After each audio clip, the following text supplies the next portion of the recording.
Hello mga Bibong Pinay! Excited akong ibalita sa inyo ang aking good news today. Alam nyo ba that for the next 9 weeks, I'll be teaching you the 9 binding techniques na tinuro ko sa aming mga DIY Premium members. O diba? You'll get it for free sa susunod na 9 weeks, no? At gusto ko kayo kasing patikimin, no?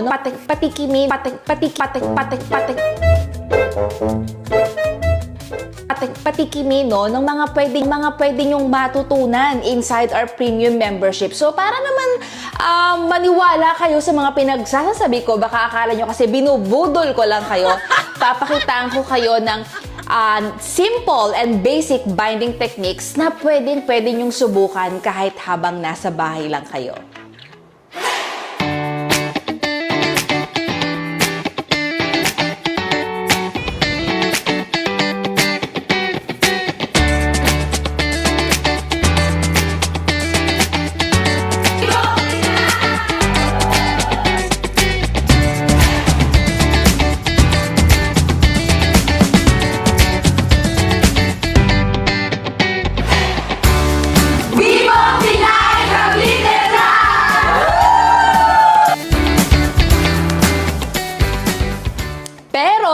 Na kita, Inay, maybe iniisip mo baka hindi to para sa'yo kasi wala kang time o wala kang fancy equipments, wala kang mga heavy duty equipments, tapos wala ka ding space like what I have right now. Gusto ko lang sabihin sa inyo that when I started, nagsimula ako sa sahig. Tapos wala din akong kahit anong gamit ni wala akong bond paper. What I have is just a borrowed printer, no, sa office ng asawa ko, no.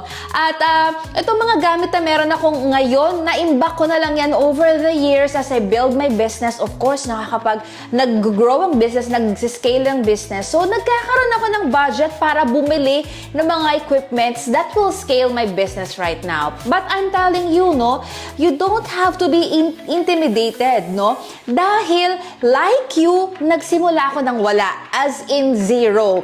At gusto kong malaman mo sa unang binding technique na ituturo ko sa inyo, naku, sigurado ko meron to sa bahay nyo. Meron nito ang anak mo. So, hindi mo kailangang bumili. Pwede mong pag-practicean yung papel ng anak mo, yung glue ng anak mo.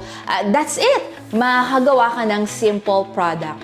So, gusto lang kitang i-inspire, no, na hindi mo kailangang mawala ng loob, no? Kasi sa totoo lang, ikaw mismo, you are your greatest asset. You are your greatest capital. No? Try to look kung ano yung mga strength na meron ka at marirealize mo, aba, meron pala akong mga strength na pwede kong i-monetize, na pwede kong pagkakitaan. At sa mga susunod na linggo, I will keep on inspiring you, equipping you, and teaching you on how to start your kumikitang kabuhayan habang nasa bahay. So, hindi mo na kailangang mamili. No? Kung uunahin mo ba ang pamilya mo, uunahin mo ang sa side hustle at ang pangarap mo, pwede mo silang pagsabayin, no?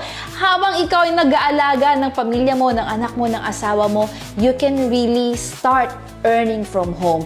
So, for our first binding technique, I'll teach you, no, kung ano yung mga gamit na kailangan mo, saan mo siya mabibili. Ilalagay ko sa description box kung saan yung supplier ko ng mga materials and gamit na kakailanganin mo dito. At sa dulo ng video, ipapakita ko rin yung mga sample products, no, na pwede mong gawin using this binding technique. At I want you to finish the video dahil sa ending, I have a special surprise for you.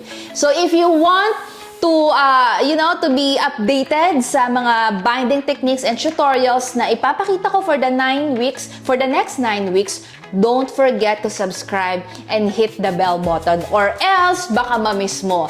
So ngayon, ituturo ko na ang skill set na natutunan ko over the years that will move you to the next level from wishing to finally earning. Ang tanong na lang, ready ka na bang sumubok? If yes, dyan ka lang at simulan na natin ang first binding technique. For our first binding technique, we will be using the padding glue. Isa to sa pinakamura at isa sa pinakamadaling gawin. So, if you are overwhelmed or hindi nyo alam kung saan kayo magsisimula, parang na-intimidate kayo sa dami ng ideas na pwede nyong gawin, sa dami ng inspiration na nakikita nyo dito sa community. Ayan, so ito ang masasuggest ko na simulan nyo because this is so easy at hindi ganun kalaki yung kailangan mong puhunan. Like what I've said, if you are using this binding technique, for as low as 500 pesos, makakapagsimula ka na. Bakit? Kasi mura lang ang padding glue. And actually, you can also use iba't ibang klaseng glue like PVA glue or yung normal na Elmer's glue na ginagamit ng mga anak natin. But the padding glue, if you really want to create mga notepads. Okay? So, saan to usually ginagamit? Like what I've said, you can use this sa mga notepads. So, maganda to if you will personalize mga notepads using Canva. And of course, we also have mga raw illustrations that you can play around. So, you can have a creative output out of those raw illustrations. Saan pa mabenta ang padding glue? Okay, so hindi lang siya sa mga notepads. Tracing pad. Ayan, isa yan sa mga pinakamabentang product kapag magpapasokan na. Ayan. So, kahit hindi pa magpapasokan, of course, ang learning naman ng mga kids, it's whole year round. Okay, so if pag gusto magbenta, kunyari ng mga tracing ng names o kaya tracing ng alphabet, both ng bold letters tsaka ng cursive, you can use this binding technique. Ayan. Saan pa? Mga memo pad. Kung meron kayong mga parang acknowledgement receipt, mga ganyan, o kaya mga tracker ng sa mga tindahan na naglilista ng mga utang, ayan, o kaya yung mga GCash transactions and all, ayan, you can also use that for, kunyari, meal planner, ayan, so pwede natin gamitin yung padding glue or budget planner, expense tracker, ayan, so madami pa kayong pwedeng paggamitan, hindi lang basta memo pad and notepads. So, ang masasabi ko lang, kapag ginagamit nyo ang binding technique na to, isipin nyo kung ano yung mga product na relevant sa season. So, for example, we have the Christmas notepad during Christmas. So, kapag ito magpapasukan, okay, so we created a tracing pad for the kids. It's personalized because name nila ang nakalagay doon. So, yun yung ilan sa mga products na pwede nyong gawin. And after the actual workshop, after ko ituro sa inyo yung binding technique na to, ipapakita ko sa inyo yung mga iba't ibang mga products that we've made using this binding technique para mas ma-inspire kayo. So, are you ready? Let's go! Bago pala tayo mag-proceed sa ating first binding technique, if you are looking for a mentor and for a coach or a guide, as you start your kumikitang kabuhayan, nako, don't hesitate to avail our DIY Premium Membership. Kasi inside our Premium Membership, hindi lang mga crafting tutorials ang matututunan mo. You'll get to learn how to establish your brand, build your brand, how to do marketing, how to run your business, how to automate your process. Everything you need to know to run and scale your business, sinuturo namin inside the community. At hindi lang yan. Limpak ang mga raw, yes, limpak talaga. Mga raw illustrations and ready-made products that you can sell right away once you join. So, hindi mo na kailangang mag-start from scratch because you can really sell these products both in printed and digital format. And you will be part of an exclusive community wherein you will be surrounded with like-minded moms, no? Na nagsisimula din katulad mo. Yung iba nagsimula na, yung iba advanced na, yung iba nagsiscale na. At ang maganda dito talagang nagtutulak ang pataas. So, if you are interested to join, welcome ka mag-join inside our premium community. Ilalagay ko ang link sa baba kung paano mag-join and I'm telling you, hindi mo to pagsisisihan. So, ito na nga ang ating first binding technique. We will be using a pre-cut A5 bond paper which is 100 GSM, or you can also use A6 pre-cut paper din. Ito yung mga usual na size ng mga notepads, no? So, also, we will be using a pampatigas. Yun yung alam ng iba, no? Pampatigas. Pero tawag dito ay chipboard or pasteboard. So, meron ding mga pre-cut niyan. May A5, may A4, may A6. So, depende yan sa kung ano yung kailangan nyo. And also, we need a cutting mat Okay, so dito kayo magka-cut mamaya para magpantay inyong mga notepad. And of course, you need a cutter just in case you don't have a rim cutter. And also binder clips. This is okay para i-hold yung mga notepads, yung paper, and then a brush, and of course our padding glue, which comes in different colors. We have pink, we have blue, we have orange and red. Yan. So we also have white and lavender. So, pwede rin naman gumamit ng PVA glue or yung Elmer's glue o kung ano pang glue ang meron kayo dyan sa inyo. But for me, this is the best choice, no? So, isa sa mga pinaka-cheap na na material that you can buy pagdating sa binding. Okay? So, now, we will be printing yung ating design. So, again, this design is free. Kasama to sa in-avail nyo. You can use this for personal use or for selling, okay? So, paano nga ba mag-change ng settings, no? Diyan sa printer settings nyo, meron dyan na you can customize yung size ng paper. So, if you are printing on a pre-cut paper, so make sure na yung size ng inyong media is matched dun sa inyong paper. So, kung hindi nyo makita sa list, yung size ng paper na meron kayo, you can create, no? So, meron dyan centimeter or inches, okay?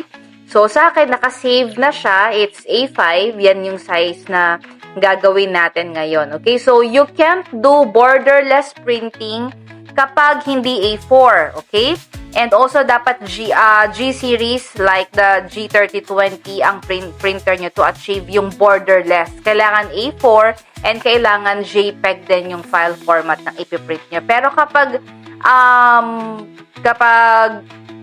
ibang printers, yan, wala siyang even the Canon G3020, wala ding borderless kapag hindi A4. Okay?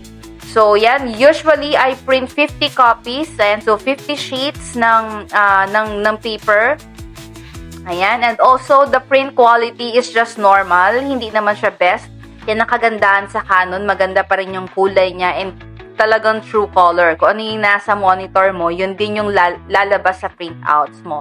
Okay, so make sure that all your settings is correct because kapag merong mali dyan, like halimbawa, yung ginagamit mo is paper, tapos yung nasa setting mo is photo paper, so hindi mo ma-achieve yung kulay na gusto mo. So make sure na tama yung lahat ng settings na nandyan sa iyong print settings. And then, you can finally hit print.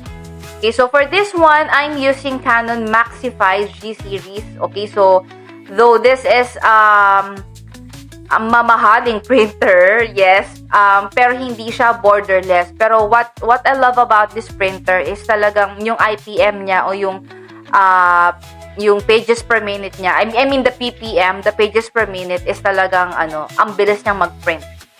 Okay, and also kaya niya ang auto duplex. Okay, so yung baliktaran na printing. Okay, so yan ay naka-fast forward, hindi yan talaga ganun kabilis mag-print ha. Ayan, so natapos na. Makikita nyo, we have allowances sa gilid. Okay, tuwing magle-layout tayo, don't forget to put margins, no? Sa lahat ng ili-layout at ipiprint nyo, make sure you have margins. Okay? Para kapag nag-cut kayo sa kahit anong side, hindi mapuputol yung design niyo at mukhang hindi pantay yung layout nyo. Okay? So again, we are using a chipboard or a pasteboard. Sa millimeter, it doesn't matter naman.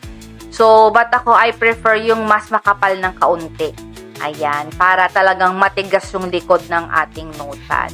So, after ko siyang taktak ko both sides. I'll make sure na pantay sa aking pasteboard or chipboard. Pero makikita nyo, merong excess dyan and it's okay because ikakat natin yan mamaya. Makikita nyo, magiging borderless na yung ating notepad because ikakat natin yan mamaya. So, here, mas okay kung malaking binder clip. Ako kasi maliit lang yung gamit ko dahil usually maliit lang talaga yung mga ginagawa kong mga notepads.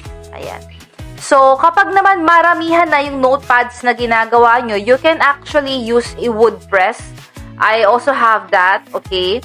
And, kung mas malaki pa, you can use I forgot what what it's called, pero ano siya, yung black and orange na tool. You can use that para i-clamp sa desk ninyo.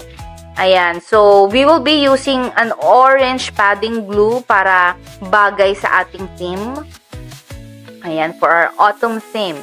And then, para lang kayo nagpe-painting. Ayan, so ihahagod nyo lang ang glue doon sa inyong kinlip. And make sure na hindi siya ganun ka sobrang kapal agad. Okay, so kung gusto nyo mag-second coating, pwede naman. Kasi yung first coating hindi ganun kakapal, then pag tuyo na, pwede mo ulit i-second coating. But for me, ako naman isang coat lang ako eh. Hindi na ako nagdo-double and kapit na kapit naman. Okay, and sometimes I also put a scratch paper sa front and back para pwede kong pilasin yung yung front and back page. Okay, so papatuyuin lang natin to. Okay, so I think mga 5 to 10 minutes. Ayan, depende. Hindi mo naman siya kailangang i-blower and all. Ayan, so huling hagod para pantay ang ating glue. Ayan na siya. So yan ang itsura niya. So papatuyuin natin yan. So, again, may makikita kang mga lagpas na glue dyan. Kaya mas okay kung meron kang scratch paper sa ibabaw para pwede mong pilasin kapag tuyo na yung iyong notepad. Ayan. So, yan siya. Hintayin lang natin siyang matuyo.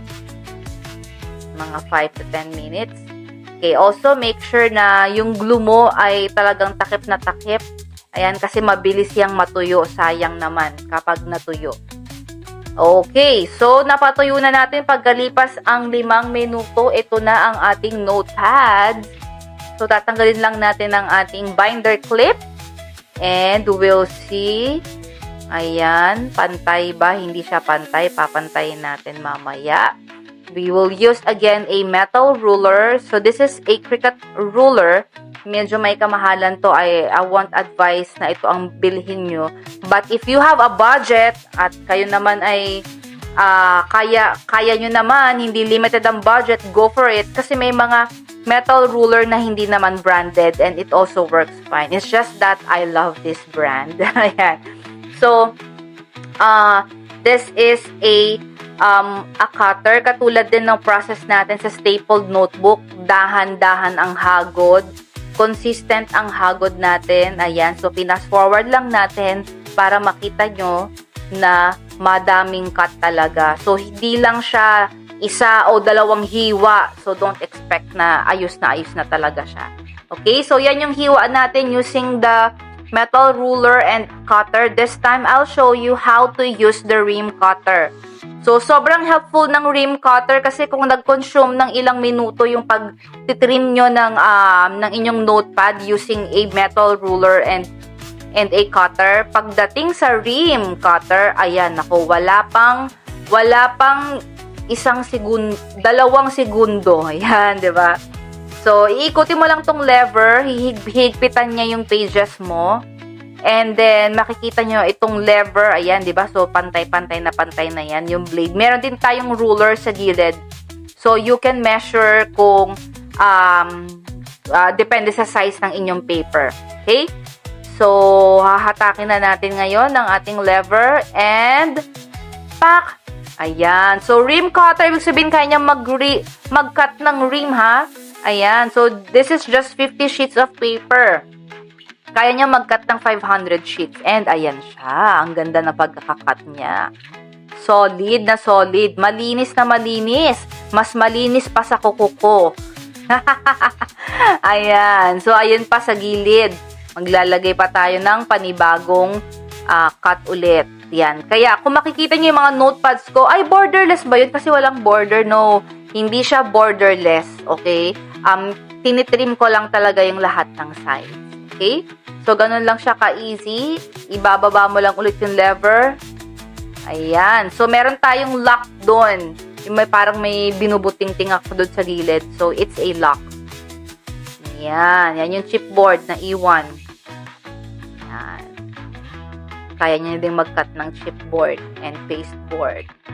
Ayan. So, i-adjust ko ulit yung ikutan and There you go. There's our notepad.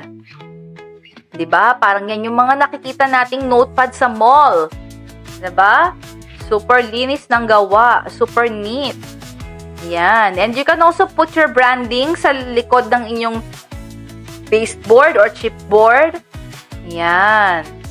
Pwede nyo rin i-add ang inyong logo. Of course, hindi ko na to nilagyan because these illustrations are meant to be shared sa inyo na nag-avail ng ating workshop.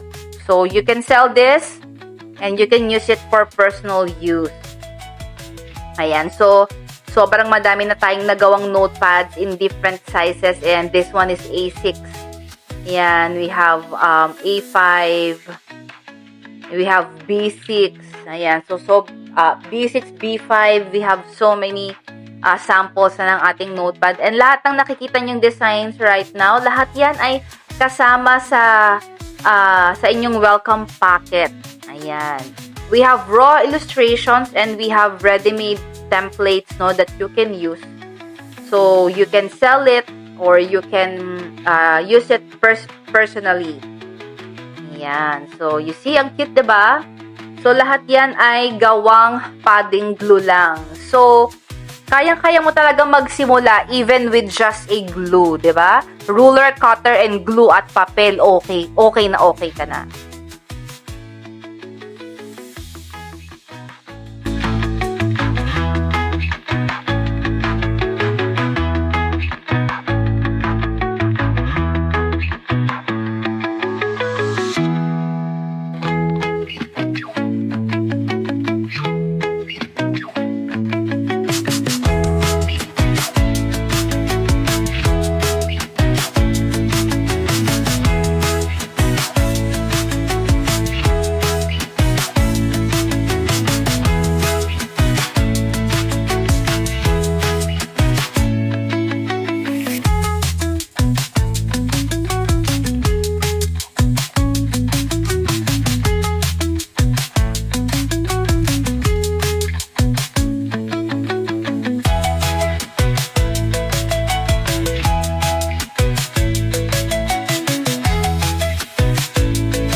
O, diba? Sobrang easy lang gawin, no? Hindi mo kailangan ng heavy-duty equipment. Meron ka lang glue at cutter at papel sa bahay. Pwede ka nang magsimula. Alam niyo ba, kwento ko lang no, before we end, nung naalala ko nung unang beses ko tong tinuro sa aming community, meron isang nanay na sinubukan niya agad. So, ang ginawa niya, nagpunta siya ng Canva at gumawa siya ng tracing pad na gagamitin ng anak niya. Hindi naman niyang intensyon magbenta, no? Gusto lang niyang gawa ng tracing pad yung anak niya dahil, of course, yung anak niya ay nag-aaral magsulat. So, ang ginawa niya, gumawa siya ng template sa Canva and then pinost siya sa Facebook at nagulat siya. May mga nagpapagawa sa kanya. Of course, meron siya mga kaibigan at merong mga stranger na nakakita ng customizable tracing pad na ginawa niya para sa anak niya.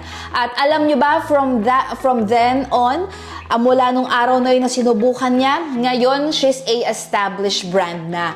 Nagsisimula na siyang, hindi lang siya basta nakapagsimula ng kanyang kumikitang kabuhayan. Unti-unti, nagpo-progress at nagsiscale ang kanyang business. Yan din ang gusto kong ma-experience mo, inay. Kaya if I were you, susubok ako.